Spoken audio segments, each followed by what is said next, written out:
Hi, Noelle here. Today I'm going to cover the basics of using an extruder. So I'm here at Dominican University where we have two extruders. I have one right behind me.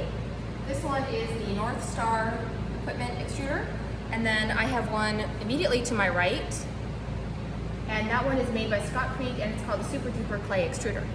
I have the same Scott Creek version at home, but the barrel is round instead of square. So I have my block of clay. This is a 25-pound block of clay. Assuming I'm going from a block, I'm going to wire it off. If I'm not going from a block, I have to wedge my clay and make sure that it's soft and in good condition before I put it in the barrel. Okay, so I'm going to wedge off a nice little piece here. And the first one I'm going to show you is the one behind me, the North Star.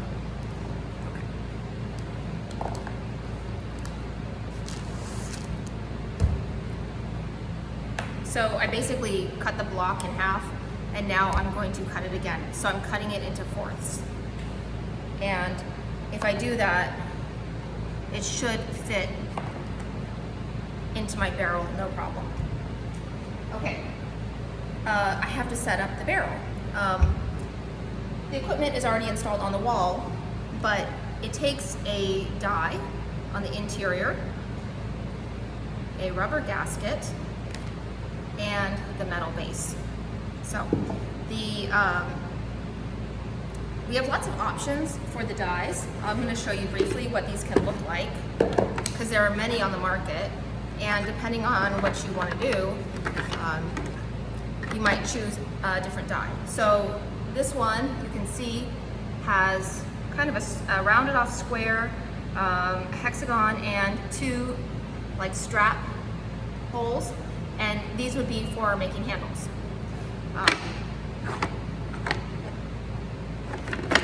I have like a giant coil shape, which also has an insert. You can see if it has lines here, there's an insert that goes inside to make it hollow.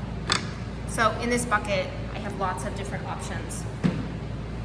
In general, if I'm making a coil vessel, I stick to this one. I even labeled it correct because it has a 1/2 inch diameter. All right. So this goes on here. I can put my rubber gasket on here if I only want to extrude one coil. If I want to extrude 4 coils at a time, I don't need the rubber gasket. This is important. Okay, so it is held on by 2 bolts. I don't have a helper here, so I've just got my little handy tripod, and I'm hoping you can see what I'm doing. All right, so up at the top of the machine, I have 2 bolts, okay?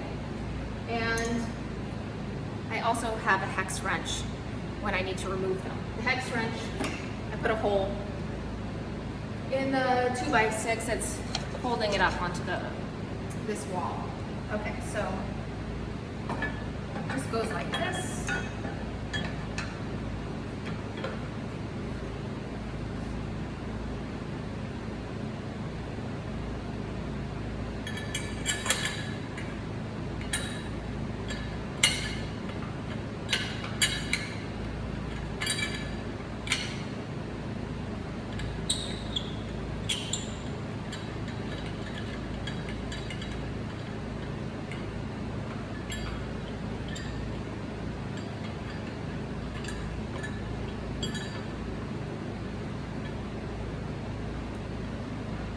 You can see it takes a minute here if my bolts are all the way out.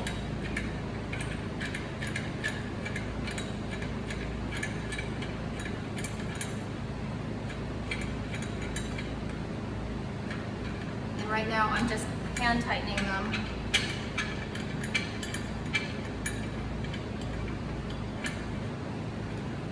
I don't want to screw them so tight that I can't get them out. And I'm going to pull out the handle here so I can see into the interior and make sure that I have the die correctly set up.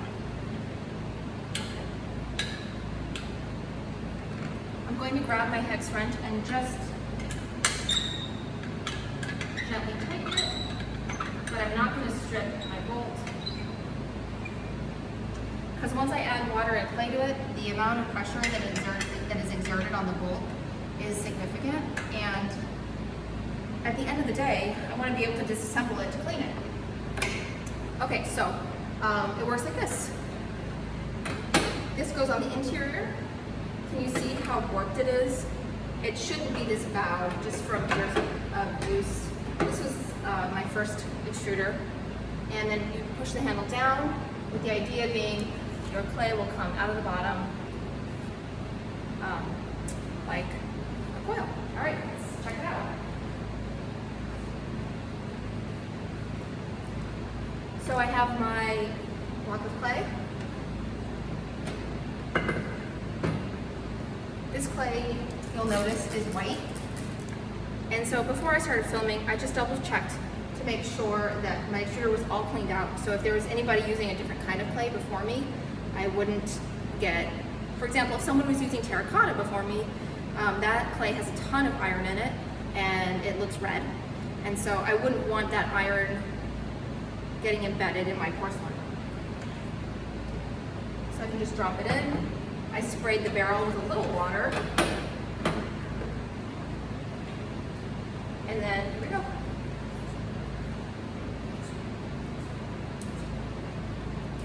All right, so a little clay comes out the side. That's typical. I don't worry about that too much. I do save it though. I'll take this piece and I'll wedge it up and I'll throw it back in the next batch. I'm going to come over here with an airtight container because I want to store my coils in an airtight container so that if I don't finish my project today, I can come back tomorrow and they'll still be in good shape and they won't have dried out too much. I like to put a layer of paper towel on the bottom and I moisten that paper towel with some water, and I'll show you what I mean.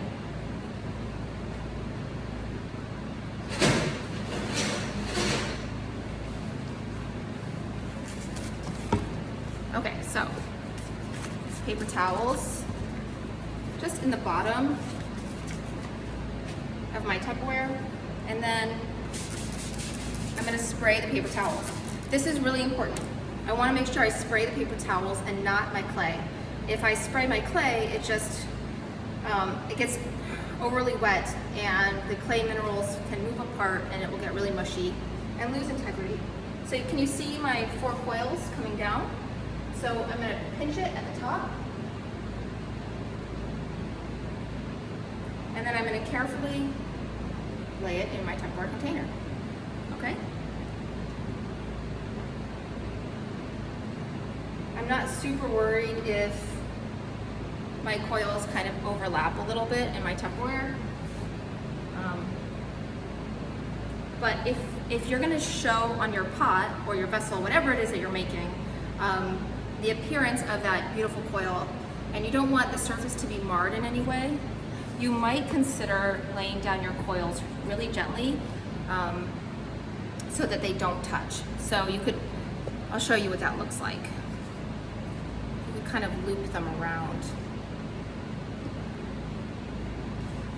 so that they would look more like this, okay? Let's see if I can show you.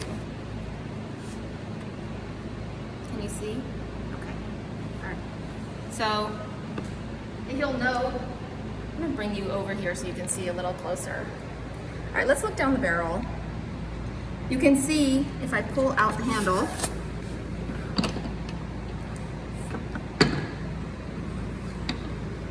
we're gonna look down the barrel here. I hope you can see. All right. My clay really, I only have about 2 inches of clay in there, and that was a quarter of my 25-pound block. So I have to load more clay in and pull down the handle. And let's do it one more time.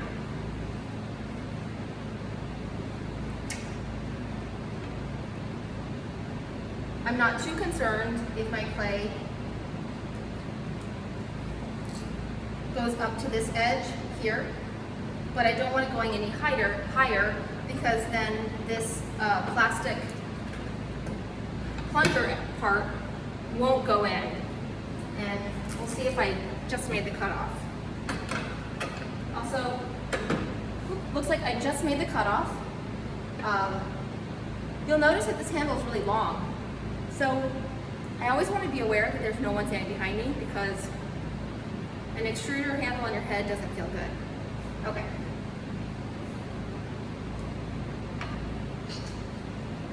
And there we go again.